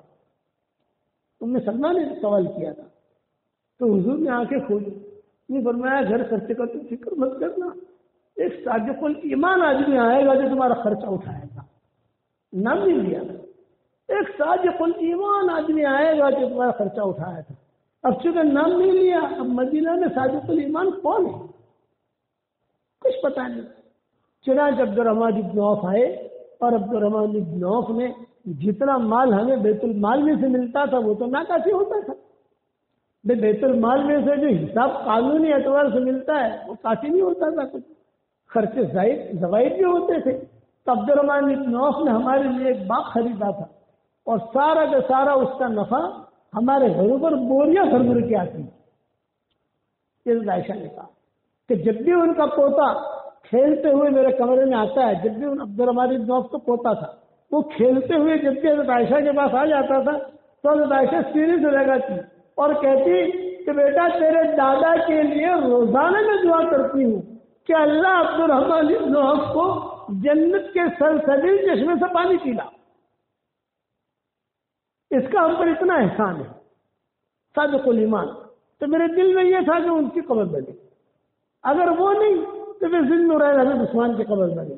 لیکن عمر ہوا حق، یہ جواب دیا، عمر ہوا حق، وہ زیادہ حقدار ہے. چنانچہ عبداللہ بن عمر روتے ہوئے خوشی کے ساتھ، اب یہ خوشی کے آنسو تھے، گئے ابا کے پاس. حضرت عمر جو ہے وہ کراہ رہے تھے، لا لیا ولا علیہ، لا لیا ولا علیہ. اپنے گناہوں کو یاد کر رہے تھے، نیکی کو یاد نہیں کر رہے تھے. میں نے اللہ معاف فرمائے، آج تک اگر معمول سے کوئی نیکی کرے نا تو آدمی یہ واٹس ایپ پر کہتا ہے میں نے یہ کیا، میں نے یہ کیا. اتنا بڑا آدمی ہے اور اپنا خوف، اپنا ڈر. میرے والد صاحب رحمۃ اللہ علیہ فرماتے تھے دین کا کام کرتے کرتے اگر آدمی یہ کہے گا کہ میں نے کچھ نہیں کیا، وہ اللہ کے یہاں مقبول بنے گا. اور اگر دین کا کام کرتے کرتے کہ میں نے یہ کیا، میں نے یہ کیا، اس وقت اللہ اسے دھکار دیں گے جاتے میرا کام کریں گے. ایک ہی بات کہہ رہے تھے، لا لیا ولا علیہ، لا لیا ولا علیہ. اتنے میں گئے السلام علیکم یا بتا. سنتے نہیں تھے حضرت عمر، سننے وقت کمزور ہو گئی تھی. تو قریب میں جا کر کہا ابا جان سلام علیکم. تو حضرت عمر نے آنکھیں فکر، بیٹا ماں نے کیا کہا؟ فکر تھا ان کو میرا قبر کہاں بنے گی. ابشرک یا بتا، ابشرک یا بتا. ماں نے اجازت دے دی. حضرت عمر کیا کہہ رہے ہیں؟ بیٹا ہو سکتا ہے میرے ڈر کی وجہ سے اجازت دی، میں بھی لوں گی، اس لیے میرا جب انتقال ہو جائے اور میرا جنازہ وہاں رکھنا اور یہ اعلان کرنا کہ عمر ابن خطاب اندر آنا چاہتے ہیں، امیر المومنین اندر آنا چاہتے ہیں، یہ مت کہنا. عمر ابن خطاب اندر آنا چاہتا ہے، خطاب کا بیٹا اندر آنا چاہتا ہے، اجازت دے مجھے دفن کرنا، اجازت نہ دے بقیع میں دفن کرنا. تاریخ کی کتابوں میں لکھا ہے جب ان کا انتقال ہوا تو سارا مدینہ جمع ہوا، قرب و جوار کی بستیاں جمع ہوئی. امیر المومنین تھے، ساری عورتیں جو ہے مدینہ کی وہ بھی آ گئی. ایک تعزیت کا مقام تھا، اتنا بڑا آدمی مرا ہے. ان کے انتقال پر ام ایمن دھاڑے مار مار کے روئی. ام ایمن جنہوں نے حضور صلی اللہ علیہ وسلم کی بہت خدمت کی، دھاڑے مار مار کے. صحابہ چپ کرتے تھے. حضور کے انتقال پر بھی بہت روئی. ابو بکر عمر نے کہا تو ام ایمن اتنا کیوں روتی ہو تم؟ موت ہے تو اللہ کے ہاتھ میں. ایسا زور سے روتی تھی کہ سارے صحابہ دیکھتے تھے کہ ام ایمن کیوں رو رہی ہے. تو ام ایمن کہتے تھے اے ابو بکر، اے عمر، میں حضور کے انتقال پر نہیں رو رہی ہوں، میں اس لیے رو رہی ہوں کہ آسمان سے جو اچھی اچھی خبریں آتی تھی حضور کے انتقال پر وہ دروازہ بند ہو گیا. اب بکر کا انتقال ہوا تب تک ام ایمن اتنی روئی تھی. عمر کا انتقال ہوا تو جو حضور کے انتقال پر روئی تھی وہی رونا یہاں ہوا، بہت رونے لگی. تو صحابہ نے کہا اب کیوں رو رہی؟ بولے میں عمر کے انتقال پر نہیں رو رہی ہوں، عمر کا انتقال ہو گیا، اب ہمارا اسلام کمزور ہو گیا، اب ہم کمزور ہو گئے. پہلے ہمارا بڑھ تھا، لوگ عمر کے نام سے ڈرتے تھے. آج عمر کا انتقال ہو گیا، اب ہم کمزور ہو گئے، ہمارا اسلام بھی کمزور ہو گیا، وہ طاقت ہماری چلی گئی. جب سب کچھ نہلا دیا، حضرت عمر کو کفن پہنا دیا، سارا مجمع جمع ہو گیا، جنازے کی نماز پڑھنی ہے اور جہاں معاذہ شریف ہے وہاں پر لا کر جنازہ رکھا گیا. عبداللہ ابن عمر کھڑے ہوئے اور لوگوں نے اعلان کیا میں عبداللہ ابن عمر بول رہا ہوں، میرے والد نے مجھے نصیحت کی تھی اور یہ لسٹ دیا ہے، 5000 فلاں کے ہیں، 10,000 فلاں کے ہیں، 15,000 فلاں کے ہیں، نام دیا تھا. 84,000 کے میرے والد مقروض بن کر دنیا سے گئے ہیں. میری درخواست ہے میرے والد کو تم معاف کر دو اور یہ سارا قرضہ میں میرے ذمہ لے رہا ہوں. جب یہ جملہ کہا ہے ساری مسجد رونے بھری اور اس جملہ کا ہم نے تجھے بھی معاف کر دیا، تیرے ابا کو بھی معاف کر دیا. حشر کے میدان میں کیا منہ دکھائیں گے کہ اس آدمی نے اتنا کام کیا اور اس کا قرضہ تم نے لیا، جب اس کی برکت سے تمہارے محل بن گئے، تمہارے باغات بن گئے، کسی نے پیسہ نہیں لیا، تجھے بھی معاف اور تیرا ابا کو معاف، یہ مسئلہ تو یہ حل ہو گیا۔ اب حضرت عمر نے کہا تھا ماں جب تک اجازت نہ دے مجھے اندر داخل مت کرنا، اور امیر المومنین آنا چاہتے ہیں یہ مت کہنا، صرف اتنا کہنا عمر بن خطاب آنا چاہتے ہیں، اجازت دے مجھے لے جانا، نہیں تو یہیں سے قبرستان قریب ہے بقیع کا، جنازہ پڑھ کے مجھے وہاں دفن کر دینا۔ چنانچہ روایت میں لکھا ہے عبداللہ بن عمر تاریخ کی کتابوں میں لکھا ہے، زور زور سے کہتے رہے یا ام المؤمنین، یا ام المؤمنین، حضرت عائشہ کو یا ام المؤمنین، یا ام المؤمنین، لیکن بھیڑ بہت تھی، شور بہت ہو رہا تھا، آواز سوچ نہیں رہی تھی، تو پھر زور سے کہا کہ اے ام المؤمنین، عمر بن خطاب اندر آنا چاہتے ہیں، آپ اگر اجازت دیں تو اپنے دفن کریں، اندر داخل کریں، لیکن آواز اندر تک پہنچ نہیں رہی تھی۔ حضرت عائشہ کو جب اطلاع ملی کہ عمر کا انتقال ہوا، حضرت عائشہ نے سارا اپنا سامان اپنے گھر سے ہٹا لیا، ام سلمہ کے گھر میں لے گئی، سارا سامان، کپڑے تھے، بستر تھا، جو بھی، حضرت عائشہ تو وہی رہتی تھی نا، تو سارا سامان جو ہے وہ لے گئی، کمرہ خالی کر دیا۔ تو یہ زور زور سے کہہ رہے تھے یا ام المؤمنین، عمر بن خطاب اندر آنا چاہتے ہیں۔ جب اندر سے جواب نہیں آیا تو تاریخ کی کتابوں میں لکھا ہے قبر مبارک سے آواز آئی اہلا وسہلا یا عمر بن خطاب، کے لیے پڑوسی بنا دیا۔ بعض کتابوں میں لکھا ہے ابوبکر نے کہا، بعض کتابوں میں لکھا ہے کہ حضور نے کہا اہلا وسہلا یا عمر بن خطاب۔ جب یہ آواز آئی فوراً جو ہے دروازہ کھولا گیا، اور قبر جب کھدنے لگی پیچھے سے حضرت علی آئے اور حضرت عبداللہ بن عمر کے کندھے پر ہاتھ مارا، یہ فرمایا مجھے شروع سے یقین تھا یہ جگہ عمر کو ملے گی اور کسی کو نہیں مل سکتی۔ یہ علی نے کہا کہ مجھے شروع سے میرے دل میں یہ بات تھی کہ یہ جگہ کا حقدار عمر ہے اور کوئی نہیں۔ کتنی بڑی جگہ ہے، ساری دنیا کے مسلمان روزانہ جاتے ہیں۔ جب وہ خمینی والا قصہ شیعہ کا ہوا تھا حذیفی کی موجودگی میں، یہ جب ہم لوگ سب وہاں تھے مدینہ منورہ میں، اور وہ ملک عبداللہ کے زمانے میں کسی کے زمانے میں وہ شیخ حذیفی سے کہا تھا ملک عبداللہ نے کہ یہ آئے ہیں سب ایران کے لوگ بڑے بڑے، تو ان کی حضور صلی اللہ علیہ وسلم کی قبر کی زیارت کراؤ، اماموں کی ذمہ داری ہوتی ہو۔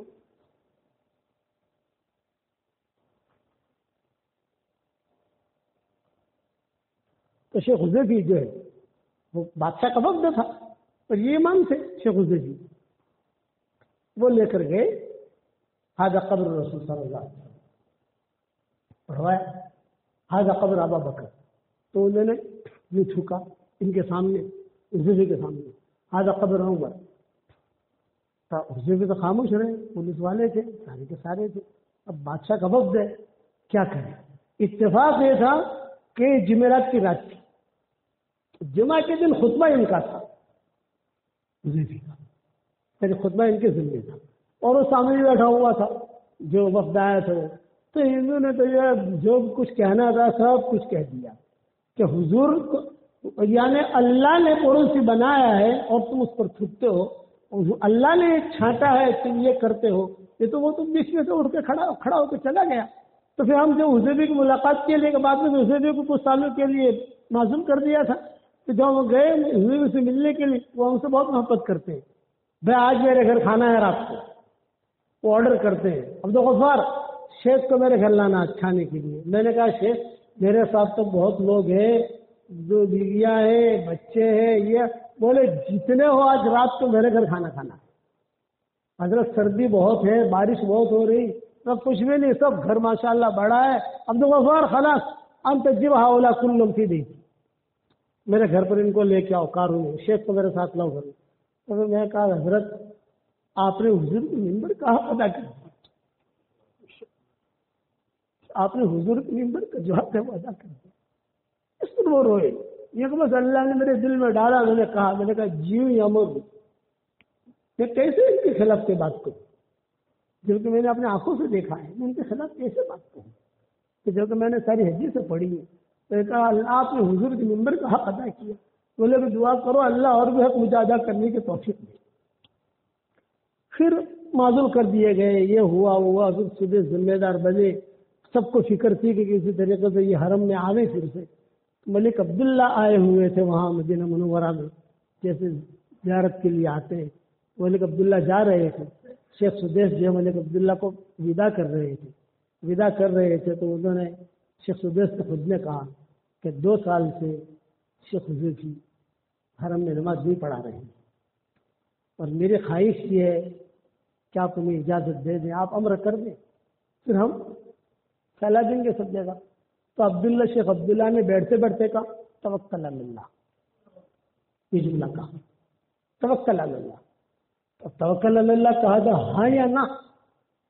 بادشاہوں کا مسئلہ ہے نا، بادشاہوں کا مسئلہ ہے تو کہ ہماری چھٹی نہیں ہو جائے، یہ تو یہی مسئلہ ہے۔ تو توکل علی اللہ کا کیا مطلب؟ تو جب ملک عبداللہ بیٹھے تو ڈرائیور جو ہے موٹر تیاری کر رہا تھا، تو شیخ سدیس نے کہا کہ فجر کی نماز کا میں کہہ دوں؟ شیخ سدیس سے نام نام نام نام اللہ اللہ ہذا مصلی الرسول لیس مصلی عبداللہ، هذا مصلی الرسول لیس مصلی ملک عبداللہ، اجازہ یوم فجر انشاءاللہ شیخ حذیفی وسلم۔ اب سب کے سامنے کہا ہوں میں نے کہ بھائی ان کے سارے گزارا ہو، سارے کے سارے صبح جو انہوں نے ریکارڈ بھی کر لیا، اس کو ریکارڈ بھی کرنا چاہیے نا کسی کو سنانے کے لیے۔ تو جو نا دوسرے دن فجر کی نماز میں شیخ حذیفی آئے، اور اب میں تو سالم پڑھا ہوں، پوری نماز میں روکتے رہے، پوری نماز، یعنی نماز نہیں پڑھا سکتے حذیفی، پوری نماز میں روتے رہے۔ 2 سال کے بعد پھر تو مصلی انہوں نے ہوا 2 سال کے بعد پوری نماز میں روتے رہے۔ جب بھی ملتے ہیں ان کہتے ہیں اللہ جزائے خیر دے آپ کو، اللہ جزائے خیر دے آپ کو، اللہ ہماری کتاب جو مومن کی مقالب السماوات والارض ہے اس کی بہت تعریف کرتے ہیں۔ مومن کا ہتھیار عربی میں چھپی ہے، تو تب تو یہ لوگ سب جگہ پھیل گئی ہے، عربوں میں پھیل گئی۔ تو ایک قصے میں نے سنا ہے، تو حضور حضرت عمر کو اپنے انتقال پر یہ فکر تھی کہ میرا اللہ کے یہاں کیا مقام ہے۔ اس لیے بات کو میں اس وقت ختم کرتا ہوں، بات لمبی ہو گئی۔ ہر آدمی اپنی فکر کرے، حشر کے میدان میں جب اللہ کے سامنے کھڑے ہوں گے تو تم کیا کر کے آئے؟ تو میں یہ نہیں کہہ سکتا اللہ پاک ذرا میرے ابا کو بلا لوں میں، یا میرے امیر صاحب کو بلا لوں، یا میرا فلاں دوست ہے پیر صاحب ہے میرے ان کو بلا لوں۔ اللہ میں کسی کو بلانے کی ضرورت نہیں ہے، آپ مجھے جواب دیجیے آپ نے کیا کیا ہے۔ باقی آپ کے ابا سے ہم پوچھیں گے، آپ کے پیر سے ہم پوچھیں گے، آنکھوں میں آنکھیں ڈال کر اللہ پوچھے گا قیامت کے میدان میں، اس وقت کی تیاری کرنی ہے۔ اس لیے ہمیں دین کا کام ہیرا پھیری سے نہیں کرنا، خلاصہ کلام دین کا کام ہیرا پھیری نہیں، چالاکی نہیں، دین کا دیکھو بے دین دیندار نہیں بننا، بے دین دیندار بنو گے تو معاملہ اجڑے گا۔ اب تک اجڑ ہی رہا ہے، اب ختم ہو رہا ہے معاملہ، وہ ہم بھی سمجھتے ہیں، نہیں سمجھتے ایسا نہیں ہے۔ بے دین دیندار نہیں بننا، حقیقی دیندار بننا۔ اللہ سے مانگو، کوشش کرو گے انشاءاللہ بھائی۔ اب میں آپ لوگوں کو ہدیہ دیتا ہوں، 10 مرتبہ سورہ اخلاص پڑھو تو جنت میں ایک محل تیار ہو جاتا ہے، 20 مرتبہ پڑھو 2 محل تیار، 30 مرتبہ پڑھو 3 محل تیار، تو 313 مرتبہ سورہ اخلاص پڑھنے کی عادت ڈال دو، اور حافظوں کے لیے کوئی مشکل نہیں ہے۔ میں تو ایک بات اور بھی کہتا ہوں، رات کو نیند نہ آئے نا تو 10-15 بنگلے بنا دینے سے نیند بھی آ جائے گی اور بنگلے بھی بن جائیں گے۔ 313 مرتبہ سورہ اخلاص پڑھنے کی عادت ڈالو گے انشاءاللہ 31 بنگلے تیار ہو جائیں گے روزانہ، اور کوئی انکم ٹیکس والا آپ کو فون نہیں کرے گا۔ دنیا میں آپ 1 بنگلہ بناؤ 2 بنگلے بناؤ تو انکم ٹیکس والے آتے نہیں آتے، پیسے کہاں سے لائیں؟ تو 313 مرتبہ پڑھنے کا آسان طریقہ بتاؤں، فجر کی نماز کے بعد 63 مرتبہ پڑھ لو، ظہر کی نماز کے بعد 62 مرتبہ پڑھ لو، عصر کی نماز کے بعد 62 مرتبہ پڑھ لو، مغرب کی نماز کے بعد 62 مرتبہ پڑھ لو، عشاء کی نماز کے بعد 62 مرتبہ پڑھ لو، یہ 313 ہو گیا۔ اور اگر کوئی 315 پڑھے تو بھی حرج نہیں، کوئی 1000 پڑھے تو بھی حرج نہیں، یہ تو فائدہ ہی فائدہ ہے۔ میں ایک قصہ کر کے بات ختم کروں. معاویہ ابن معاویہ لیثی انصاری ایک صحابی تھے انصاری، ان کا انتقال ہو گیا مدینہ منورہ میں. حضور صلی اللہ علیہ وسلم تبوک میں تھے، سارا قافلہ تبوک میں. حضرت جبریل آئے حضور صلی اللہ علیہ وسلم کے پاس اور کہا کہ حضرت معاویہ ابن معاویہ لیثی انصاری کا انتقال ہو گیا ہے مدینہ میں، تو ان کا جنازہ ہم وہاں پڑھیں یا ان کی لاش یہاں لانے تبوک میں؟ آپ جنازہ پڑھیں گے؟ آپ نے فرمایا نہیں بھائی ہم پڑھیں گے جنازہ، آپ جنازہ لاؤ ان کا. چنانچہ مدینہ منورہ سے تبوک لے جائے گا. 600 650 700 کلومیٹر ہے مدینہ منورہ سے تبوک. سارے فرشتے اٹھا کر جنازہ لے گئے. حضور صلی اللہ علیہ وسلم نے جنازے کی نماز پڑھی اور پھر جبریل نے پوچھا حضرت یہاں تبوک میں دفن کریں یا ان کو جو بقی میں دفن کریں؟ آپ نے فرمایا نہیں بقی میں دفن کرو. لیکن جبریل اتنا اعزاز کیوں ملا ان کو؟ آدمی مرتا ہے دفن ہو جاتا ہے، یہ تو اعزاز ہے نا، بہت بڑا احترام ہے، اس لیے عزت کیوں ملی؟ حضرت جبریل نے کہا اس لیے انہیں اعزاز ملا ہے کہ یہ سورہ اخلاص بہت پڑھتے تھے، اس لیے اعزاز ملا ہے. اس لیے سورہ اخلاص کی جتنی فضیلتیں آپ کو قرآن حدیث کے اندر ملیں گی نا، حدیثوں میں، بخاری میں، اس میں کسی صورت کی نہیں ملے گی آپ کو. اس لیے اس کا معمول بناؤ، انشاءاللہ بہت فائدہ ہوگا. 313 مرتبہ سورہ اخلاص، 313 مرتبہ درود شریف، 313 مرتبہ استغفار. اور 313 مرتبہ کیوں کہتا ہوں؟ 313 کی عادت میں برکت ہے. بدرین کی تعداد اکثر علماء کے نزدیک جو 313 تھی، اس میں اللہ نے کرنٹ رکھا ہے. زیادہ پڑھو تو بھی حرج نہیں، کم پڑھو تو بھی حرج نہیں، لیکن پڑھو اور چلتے چلتے پڑھو. آپ تو ماشاءاللہ طلباء ہیں، مدرسوں میں جاتے جاتے اپنے کمرے میں جاتے جاتے 10-15 مرتبہ ہو جائے گا، وہاں سے آتے آتے 10-15 مرتبہ ہو جائے گا. اس کی عادت ڈالو گے انشاءاللہ. اور پھر ہمارا دعوت کا کام ہے سدا بہار. جب بھی فارغ ہو جاؤ ہمارے ساتھی آئیں گے آپ کے یہاں، سال کی تشکیل کرتے ہیں تو سال کا بھی ارادہ کرو گے انشاءاللہ بھائی.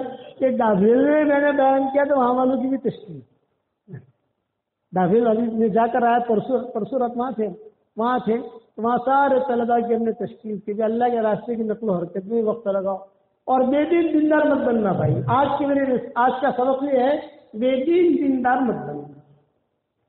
یہ منافق کی ٹاپ نشانی ہے، بے دین دیندار. کپڑا بہت اچھا، اور اب دیکھو اب دنیا جو ہے ہوشیار ہو گئی ہے. پہلے دنیا بھولی تھی، اب لوگ ہوشیار ہو گئے. تو مولانا یونس پالم پوری بات جو کرتے ہیں وہ ایسے ہے بھی کہ نہیں ہے. یہ تقریر تو بہت اچھے کرتے ہیں لیکن ان کی زندگی کیسی ہے؟ ہر آدمی کو جاننے لگے. خاموش رہے آدمی وہ ٹھیک ہے، وہ بولتا نہیں ہے اسے. اس لیے ہمیں اپنی عزت سنبھالنی ہے. علماء کی قدر بہت بڑی چیز ہے. میرے والد صاحب رحمۃ اللہ علیہ فرماتے تھے علماء کی قدر کرو. اگر علماء کی قدر نہیں کرو گے تو سب سے پہلا عذاب یہ آئے گا کہ تمہاری نسل سے اللہ علم کو ختم کر دے گا. یہ ابا کہتے ہیں. اور جن لوگوں نے ابا کو دیکھا ہے وہ پہچانتے ہیں، جنہوں نے نہیں دیکھا نوجوان بچے یوٹیوب پر ان کے بیانات ہیں، اب سن لو گے پتا چلے گا کہ وہ کون آدمی تھا اور کیا کر گیا وہ. اس لیے بے دین دیندار نہیں بننا، حقیقی دیندار بننا ہے. اس کے لیے اللہ سے دعائیں مانگو. ٹھیک ہے؟ اچھا کون کون سال میں جائے گا تھوڑا سا ارادہ کر لو بس. دورے کے طلبہ 10 ہے، ٹھیک ہے بولنا، دورے کے طلبہ 10 ہے. میں ڈاویل گیا، اب میں نے ایک معمول بنایا ہے اپنا کہ میری ایک تسبیح ہے جس کا نام ہے جاندار، شاندار، مالدار، دیندار اور ایماندار. یہ ایماندار مجھے ڈاویل سے نام ملا. یہ سفر میں ہر جگہ کچھ ہدیہ ملتا ہے نا، تو بوڑھے نے کہا کہ ایماندار بھی ہے. میں نے کہا چل ایماندار بھی ہے. تو وہاں میں نے پوچھا مفتی صاحب سے، مفتی احمد صاحب سے، بھائی کتنے طلب آئے ہیں آپ کے یہاں؟ بولے پورا 100 ہے الحمدللہ. ارے بھائی بہت اچھا. بھائی یہ 100 تسبیح ہے، سب ہر ایک طالب علم کو میری طرف سے ہدیہ دے دینا. وہاں تو 100 تسبیح پہنچا دی میں نے الحمدللہ. اب یہاں آیا تو میں نے حضرت محتمی صاحب سے پوچھا کہ ابھی یہاں کتنے ہے؟ کہ یہاں 10 ہے. تو 10 تسبیح میں نے تیار رکھی ہے، محتمی صاحب کو آپ کو دے دوں گا، آپ پہنچا دینا انشاءاللہ. یہ تصویر میری برکتی ہے. نوٹیں بھی بہت لائے گی انشاءاللہ. سمجھ گئے؟ آج کل نوٹوں کی بھی ضرورت ہے نا، آدمی کو حلال معلوم حلال کی بھی ضرورت ہے، لیکن اس کو رکھنا آپ ایک سنبھال کر رکھو گے انشاءاللہ. اور 313 یاد رہے گا انشاءاللہ. اللہ عمل کرنے کے توفیق عطا فرمائے.